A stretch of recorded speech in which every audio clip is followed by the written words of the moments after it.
Welcome to TV Taught Me, a channel dedicated to exploring the many writing and storytelling lessons that television has shared with audiences over the years. In this video, we will talk about the episode Zima Blue from the Netflix anthology series Love, Death and Robots, and explain how it teaches us to tell a perfect story by summarizing the narrative structure every writer should know.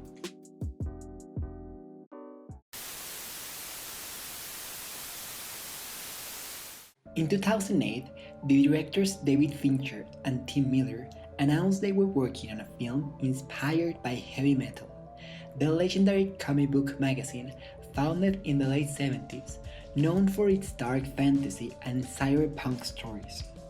Due to a lack of funding, the project didn't see the light of day until a couple of years ago, when Fincher and Miller decided to approach the project from a different angle.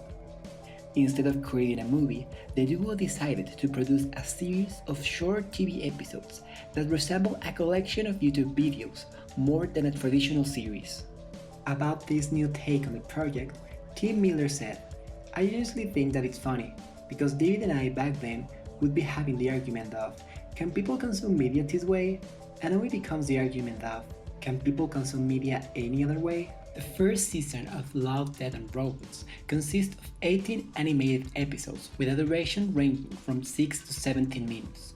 Its beautiful art and creative production were generally well received by audiences and critics alike, even winning an Emmy for Outstanding Short-Form Animated Program.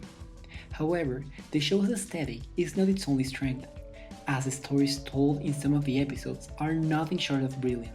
In this video, we'll be focusing on the episode Zima Blue, based on the story written by the science fiction author Alastair Reynolds and adapted for the script by Philip Gelad.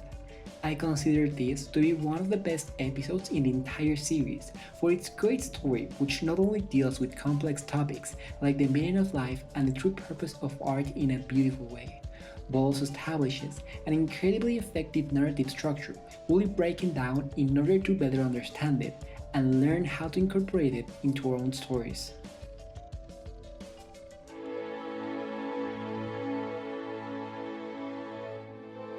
In the most general sense, a story structure is the overall dramatic line that the protagonist follows to get from point A to point B.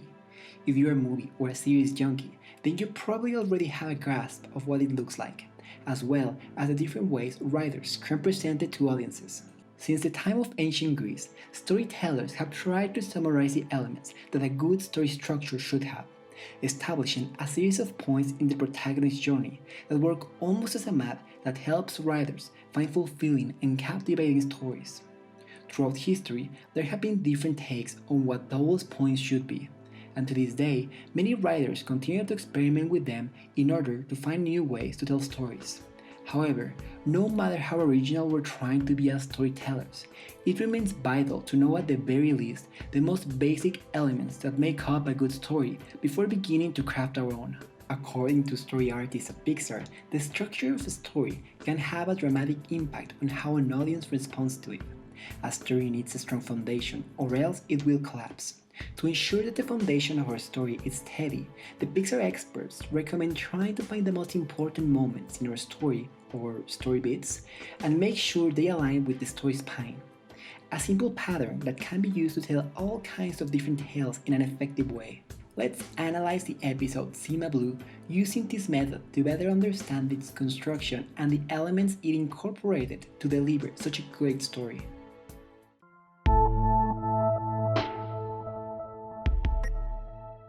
This episode of Love, Death and Robots centers around Zima Blue, a mysterious artist who invites journalist Claire Markham for an exclusive interview in which he wishes to tell his story before unveiling his final piece. The first act of the episode opens with a scene of Claire's ship navigating over the ocean. Through Claire's voiceover, we learn that she was unexpectedly invited to an interview with Zima Blue, a renowned artist whose eccentric works of art have mesmerized people all over the universe. During these initial beats, the episode introduces the very first element of a strong story structure, presenting the current situation of the protagonist up until the story begins. We are given all the necessary backstory to understand what is going on. To do this, the writers decided to use one of the best resources to share information about the story's protagonist and world, the outsider. Many shows and movies begin with the introduction of a character to an unknown setting which has to be explained to them. By having an outsider enter the space in which the story unfolds, the writers justify having to explain everything around them. We as viewers learn along with this character everything we need to know without it feeling too forced. In a way, Claire is the audience getting to meet Zima in person for the very first time. She's as curious about this enigmatic character as the rest of us, asking all the questions going through her minds while watching the episode. Claire also serves a dual purpose. Being a journalist who has been following Zima's work, she can also be the all-knowing narrator who serves as our personal guide into Zima's world by filling the gaps we need to be aware of. After establishing the current situation of the protagonist, we are introduced to the need or goal that sets the story in motion. Claire explains that, despite all of his success, Zima was still dissatisfied, and that what he did next was too extreme a sacrifice to make for art. We are made a promise that everything is about to change forever. In some cases, this promise may be more subtle, but there's always one, and it keeps us watching or hearing the rest of the story. We realize that the dramatic arc is moving, and we want to see where it leads us. During the second act of the episode, Claire meets Zima and explains to us that, in order to search for the truth, he had his body enhanced with machine parts so he could explore the universe by himself. Zima then reveals he's actually an advanced android which was originally created to clean swimming pools and which was gradually upgraded until he became himself. He then explains the meaning behind his final piece and what the blue in his murals really meant. The blue of the tiles. Zima Blue, the manufacturer called it. The first thing I ever saw. In this middle part, we are presented with two important elements in the story structure of the episode. Firstly, we follow the protagonist in his first attempt to reach his goal.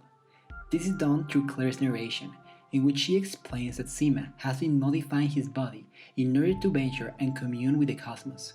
He has been searching for the truth, but still hasn't found it. Secondly, we have a revelation through the eyes of the protagonist. Zima's quest hasn't fulfilled his goal of finding meaning, forcing him to reevaluate his beliefs. That's why he reveals his origins to Claire, and confesses his longing to return to them. After this revelation, nothing can go back to being the same for Zima. The same happens with other protagonists who either fail in their quest and are forced to learn a lesson, or succeed only to discover that victory didn't provide everything they were hoping for, which, as you guessed it, also makes them learn an important lesson. The key here is that the protagonist has to change in some way because of his actions. It can be for better or for worse, but it has to be meaningful. In the episode's final act, Zima reveals his final piece, swimming inside the pool he was originally created to clean while shutting down his more advanced functions in order to go back to being a simple pool cleaning robot. This is the part of the story when the consequences of the protagonist's inner change come to light. After their big revelation, they move forward accordingly. Sometimes this means that the protagonists correct their ways and resume a path to righteousness. Hi, sorry. We haven't been honest with you. I mean, not like with the news. I'm not talking about that. I'm actually talking about ourselves. What the fuck are they doing? Get ready to go to tape early. We don't tell you everything, even a little bit. I mean, this whole place, it's really different than what it may appear to you. Others, that they make the ultimate sacrifice and abandon everything they hold dear in order to achieve their goal.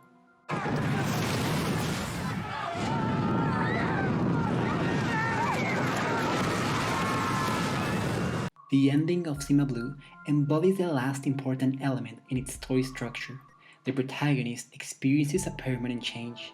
The once renowned artist looking for the truth ends up reverting to a simple machine with only one task: cleaning pool tiles.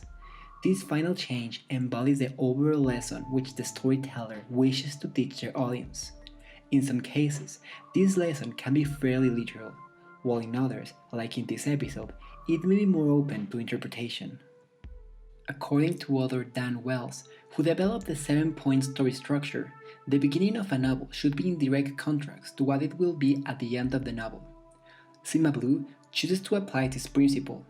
The last scene of the episode is a reflection of the very first one, with Zima moving in a blue background in the opposite direction Claire's vehicle was moving in the beginning. With this final image, the story completes a full circle and presents the audience with a definite ending. As you can see, even if Zima Blue is only 10 minutes long, it still manages to teach us valuable writing lessons that we can incorporate in our own stories to make them even better.